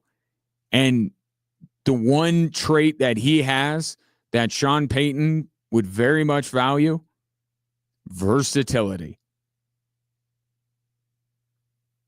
So there might be a name to keep in mind a week from today, and we'll talk about all different kinds of machinations for this Broncos team. But just listening to George Payton and Sean Payton and kind of looking at it myself, might be some good running backs available there at pick 62. If they want inside linebacker, if they want a quality offensive lineman, more ready-made, probably going to have to get aggressive in the second round, which George Payton said was on the table. The Broncos portion of the NFL draft 1 week from today. You got a bonus. What's driving the show? Topic. Feel free to weigh in on any of the four. 719-247-1313. Coming up next, more on the Denver Broncos. One position I did not mention is maybe one that you're thinking you would like the Broncos to dabble in, maybe early in the draft. But Sean Payton wants to let you know that what he has, he likes.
Tomorrow afternoon, Switchbacks FC back at it at Widener Field, taking on Monterey Bay. It's a 3:00 kick, and the first fans through the gates are going to get a neck gaiter as a giveaway. Saw it on social media. Looks cool. Very American Outlaw style with a Switchbacks, obviously, flair to it. So free stuff and soccer and Switchbacks FC. So hot right now. Switchbacksfc.com is where you go to get your tickets. The text line, if you would like to jump aboard, 719-247-1313. Producer Ray is also the narrator of our text line. What do we got? From the 719. Yes, Ryan, with you. Avs in 5, Nuggets in 6. Great minds, Ray, great minds. All right, another from the 719. I just hope that the Nuggets don't have their 4th straight series that goes 7.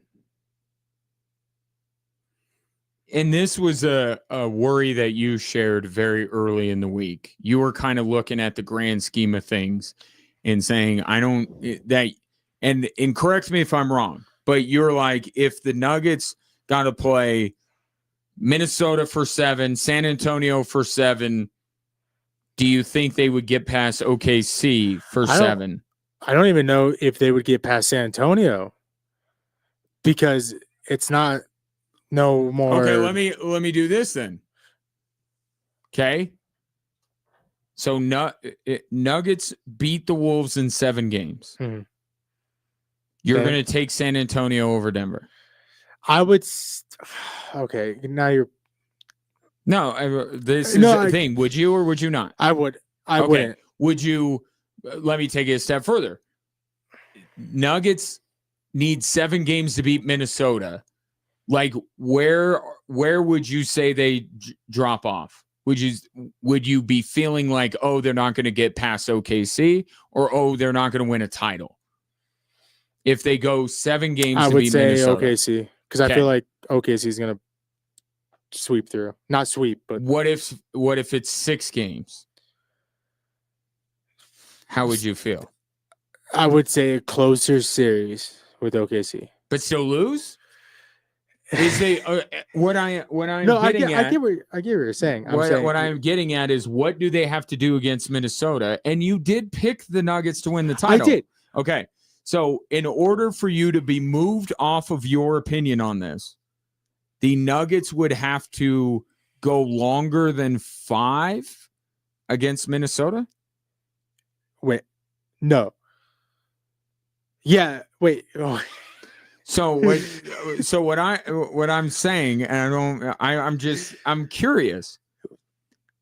So if in order for you to come out of the first round and feel like, yeah, this is all still possible, I still think that the Nuggets are going to win the title. Do they have to beat Minnesota in 5 games or 4? 5. Or 4, you'd obviously feel that way. Yeah, yes, if 4, they sweat. That's what I'm saying. So they would have to win in 4 or 5 games for you to feel. If they go to 6, what if it's, because 6-game series can be a little bit interesting, right? What if it's the 6-game series that I am envisioning? And for those who don't know, I've said Nuggets take game 1 and 2. Tomorrow they win. Monday they win. Go Thursday to Minnesota and lose. Win game 4. Wolves stave off elimination with, let's say, a crazy Anthony Edwards game. Nuggets finish it off in Minnesota in 6. If it goes that way, would you still believe that the Nuggets are capable of winning a title? Because they would be in complete control even if the series wins 6 games.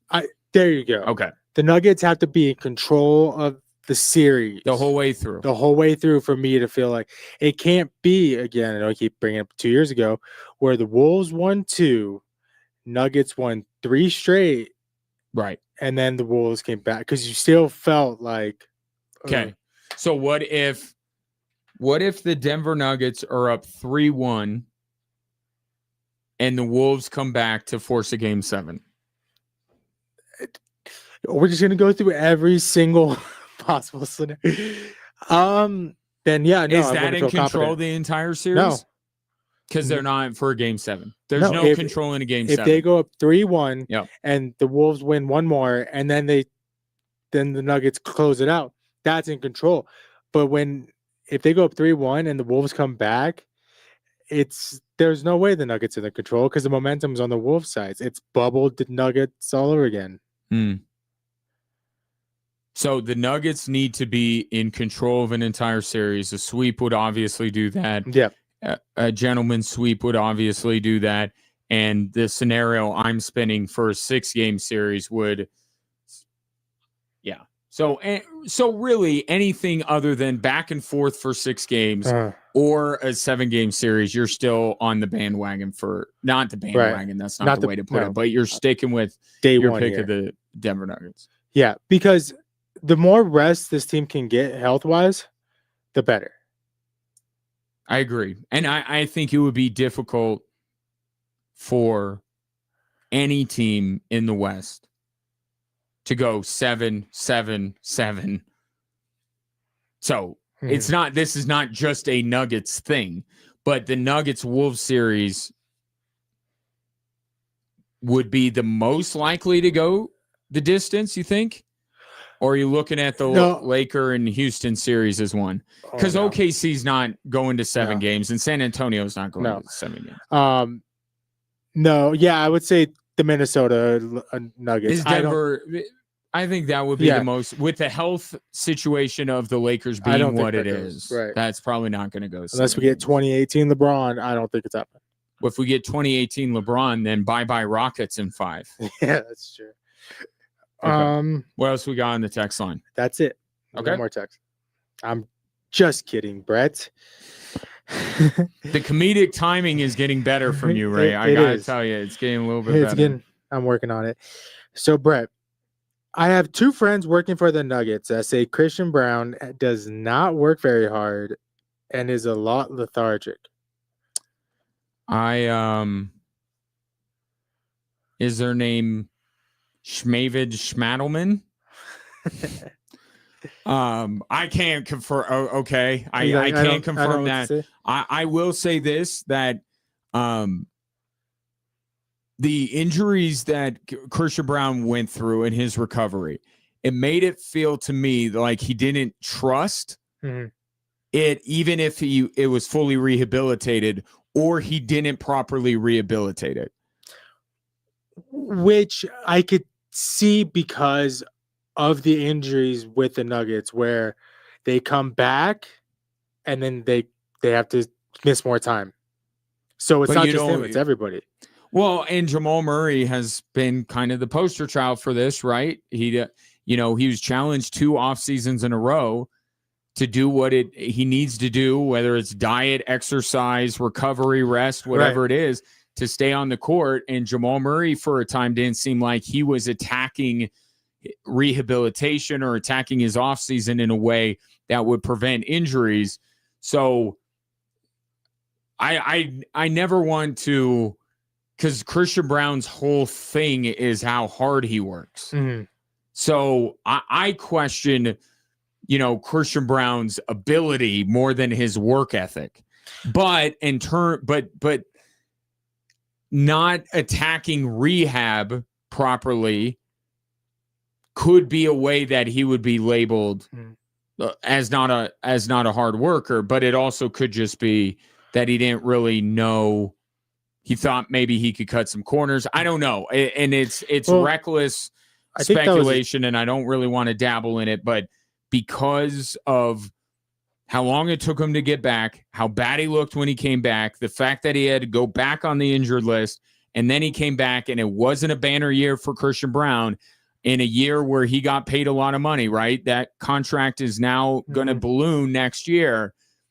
I think you can say that this season after Christian Brown cashed in, not great. Not great. No. So I wouldn't really question his ability. I think he's still great, or his work ethic. I think it's his mental game. I think this was his first big injury, so he didn't know how to trust it. And then also when I see him on the court and he hesitates to take shots, Mm-hmm. he doesn't let go. That's what I would have questioned. Okay. Well, when I talk about Christian Brown, I'm talking about overall. I'm talking a healthy Christian Brown, is what I question. That, but I think you're right. I think it could be a little bit in his head. Hopefully, if that is the case, whatever it is, work ethic, skill, or him being in his own head, stop all of that now. The Nuggets need all hands on deck here if they're going to run this gauntlet. Just got another text from 719 calling it now. Tim Hardaway Jr. scores 20 a game with gas. Throughout the postseason or just against the Wolves? Just as a game. I'll take it all the way through the playoffs. I'll tell you that much. I think Tim Hardaway, but I think Tim Hardaway is going to be important. I think he's going to be very important to this team. And he's a good blend of he's important, and I also think he's going to produce. We have seen Tim Hardaway on playoff stages have huge games. When he was in Dallas, he did this. So I think you hope Tim Hardaway has a big impact in his role, but I also believe that he can. Mm-hmm. Peyton Watson, Jonas Valanciunas, Bruce Brown at this stage in his career, those are the guys where I'm like, I got to see a little bit more if I'm going to believe it. Is Tim Hardaway the 2023 Bruce Brown? I think to make it easy, yes. Yeah. And then Peyton Watson is Christian Brown, or? Yeah. Yeah, I would say because during... I mean, there are different stages of their career, but still young player. Mm-hmm. So that was from Jersey J, he says. Okay. Okay, on Facebook, from Steve, 4-1 Avs. Yep. 4-3 Nuggets. Oh. Another 7 game. Ray doesn't like to hear that. Nope, I don't. Lucky I don't block him. What is more likely? And you're not as big of a hockey guy as maybe I am, but hopefully through osmosis, hopefully by listening to the show, you've been learned up a little bit when it comes to hockey. What do you think is more likely? Avs sweep the LA Kings, or it takes 7 games, or the Wolves Nuggets series goes 7 games? What do you think is more likely? Avs sweep. I think so too. And I think that's a good thing, obviously, right? Well, yeah, no, it's good. I mean, yeah. I think it is too. I think I'm actually, I kind of feel like with my results, with my predictions, I think I'm not giving Minnesota enough credit, or I'm giving LA too much credit. One of those two things probably turns out to be the case. Mm-hmm. A 6-game series that the Denver Nuggets jump out to a 2-0 lead, and at no point do you feel like Minnesota is going to wrestle the series away from them, might be a little lack of respect towards the Minnesota Timberwolves. But on the same token, saying that the Kings are going to be able to win a game against the Denver or the Colorado Avalanche might be giving them a little bit too much. I mean, after hearing their captain. Yeah, Anze Kopitar's just like, my career gets to go a few more games. I think that's kind of the sense I got from Anze Kopitar. 719-247-1313. Last call for your text. I promise you some more Sean Payton audio, and I will give you that coming up next on 740 KVOR and Extra Sports 1300.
I feel a draft next week. I will feel a draft. By the way, our Drive Time Sports mock draft open for your participation. If you would like to represent your favorite team, just let Ray and I know, 719-247-1313, or you can hit me up on X at Gingerly Tweets, DM on Instagram at GingeWatch, whatever. Just reach out some way, somehow, and let me know I want to represent my beloved blank. It's first come, first serve. Now, no Broncos, obviously. So, can't pick them. But if you want to represent your favorite team, we'd love to have you. I mean, I could go through all 32 first-round picks myself, but I don't want to do that. I want to involve you. So, and if we get somebody representing every team in the NFL, boom. Oh, it can only be 31.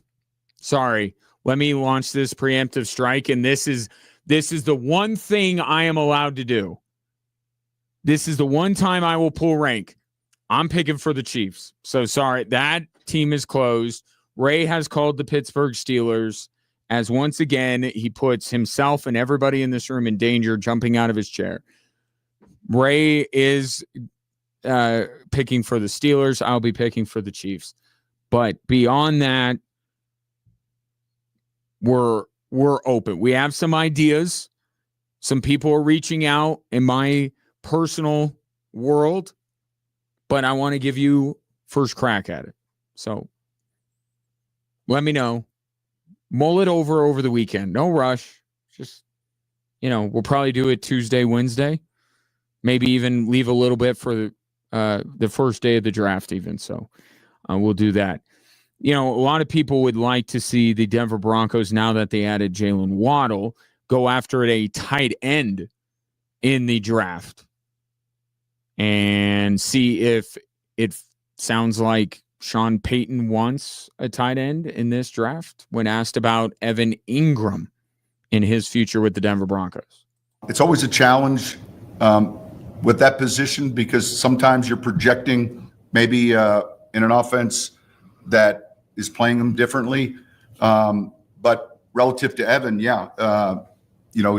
someone that, gave us a lot of big plays a year ago, and we'll continue to find ways to keep him and add to his workload. Translated, if somebody doesn't possess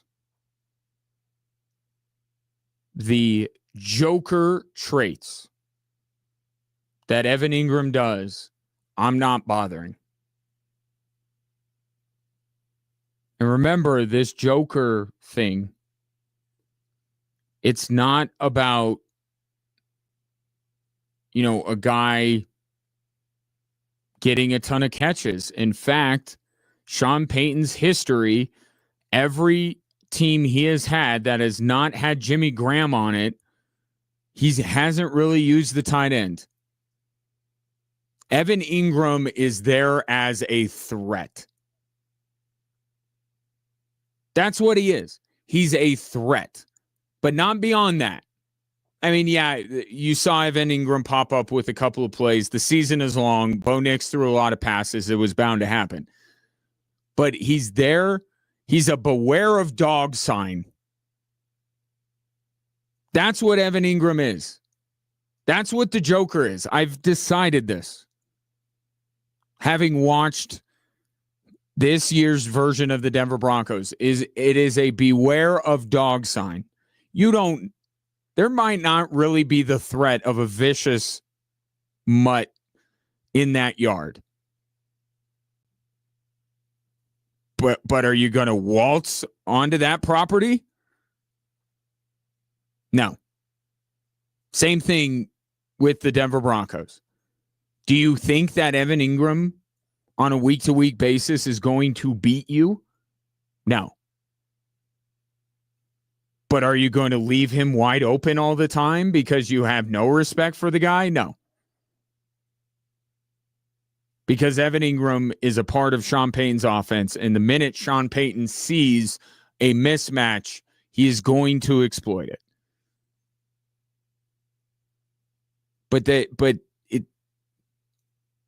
And look, if he could find somebody that could provide that, maybe not next year, but in the future, listening to Sean Payton, I don't think he thinks very highly of this tight end class. Doesn't mean they won't grab one at some point.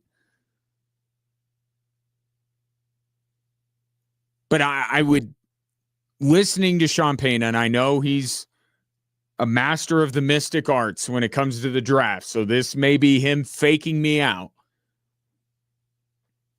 I think Sean Payton feels there are a few Adam Troutmans in this draft and not Evan Ingrams.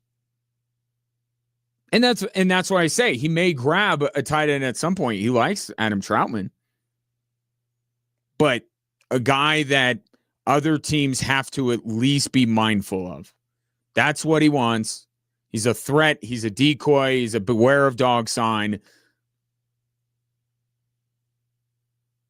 And teams just don't want to take the chance that this is the week that Sean Payton decides to utilize the tight end.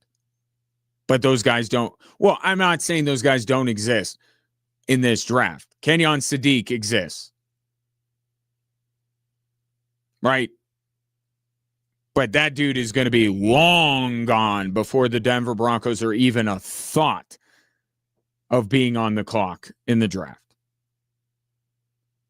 Doesn't look like tight end is a position of need for in the Denver Broncos' minds, and I don't think they feel like the value is going to be there. Day 2 of the NFL draft. Day 3, who the heck knows? But you're just pulling lottery tickets at that point, right? Second and third rounds, early fourth, those are consequential. You gotta hit on more of those than you don't. But later in the fourth, fifth round, sixth round, seventh round, find a trait that you like in a guy, and it's a lottery ticket. And see what happens. 719-24-7, 13-13. So the schedule. The NHL and NBA, they gave us, and I shouldn't even say that, because they had to do this, right? They had to alternate the Nuggets and the Avs. They were both starting at home. You can't have them playing on the same day. So, of course, they're alternating days. Nuggets play tomorrow at 1:30, KVOR. Avs play Sunday at 1, Extra Sports 1300. Then it's back to the Nuggets on Monday night and back to the Avs on Tuesday night. But the very first time that there is not the two teams are playing in the same building, they put them on the same night. Thursday. They overlap. At least Saturday, Sunday, they don't. So there's that. But I'm sure the only reason the Avs and the Kings play on Sunday is because the Lakers are playing. I would almost guarantee that. Ray, pull up the Lakers schedule. Do they play Saturday? I bet that's what it is. Because it's weird to see the Avs, who are already in LA, have to wait 2 days. Yeah, they play Saturday. Yep, I knew it. Ray confirmed. Lakers play Saturday. So the first opportunity they had to put them on the same night, they did, and they would have done it again for game 4 had the Lakers not been taking up crypto. And yes, these are champagne complaints. These are first world problems. I understand it. But come on, you only have, what is it? Boston, LA, Denver, and Philadelphia, Yes. right? Has the Flyers and the Sixers. Who am I missing? Are there any other markets that have two teams, a team in each? So. Let me see. Philly won't be long, so that won't be a problem for both teams. That's not just a Joel Embiid thing. That's a Flyers thing too. Flyers thing too. Okay, let me. Boston has a chance to go for a little while. LA, no. Denver does. Yeah, I'm not seeing Carolina. Yeah. But oh, there you go. That's what I'm saying. If what is Charlotte that gets score, in. by the way? Oh yeah, is that game going? Charlotte and Orlando. That is currently 14-17-9 Orlando. Okay. So, and to be fair, if anybody is from North Carolina, let's be fair. The Hurricanes are in Raleigh. The Hornets are in Charlotte. We know this. And North Carolina, if you want to be. Did you say Minnesota? Minnesota. Yeah. It's good. Not Dallas, though. No. Not Vegas. That's impossible. Yeah. Right now, anyway. So run that by me again. Okay, We have Minnesota or Minneapolis, the Twin Cities. Right. We have the state of North Carolina. Mhm. We have Boston. Yes. We have Denver. Philly. And that is and LA. In LA with the Kings and the Lakers. Yeah. I think how many of those cities do you think will have both teams still alive after the first round of these playoffs? So we counted what, 6? Philly won't. LA won't. Carolina might not Carolina won't. Minnesota won't. Minnesota could. We just talked about this. You think that it's possible that Minnesota wins the series? I know. I didn't. I never said it was possible to win the series. I said we have to stop overlooking them to make it possible. Okay. So Minnesota. Let's save Minnesota. Let's give them because the Wild got a chance and the Timberwolves have a chance. So Philly won't. Philly will be gone. LA will be gone. Carolina. Minnesota has a chance. Denver, has a chance. I believe, obviously will. You know what? Boston. And then the other one, Boston, the Bruins play the Sabres. Yes. In the first round. So Boston, I think that the Sabres have proven this season they're a better team. Mm-hmm. However, I think Buffalo's going to have to combat we're just happy to be here after they made the playoffs for the first time in eons. So we'll see. We'll see how it goes. That's it. That's all. I'll talk to you tomorrow for Switchbacks and Monterey Bay. But don't forget, Game 1 for both the Avs and the Nuggets coming up this weekend. Talk Monday.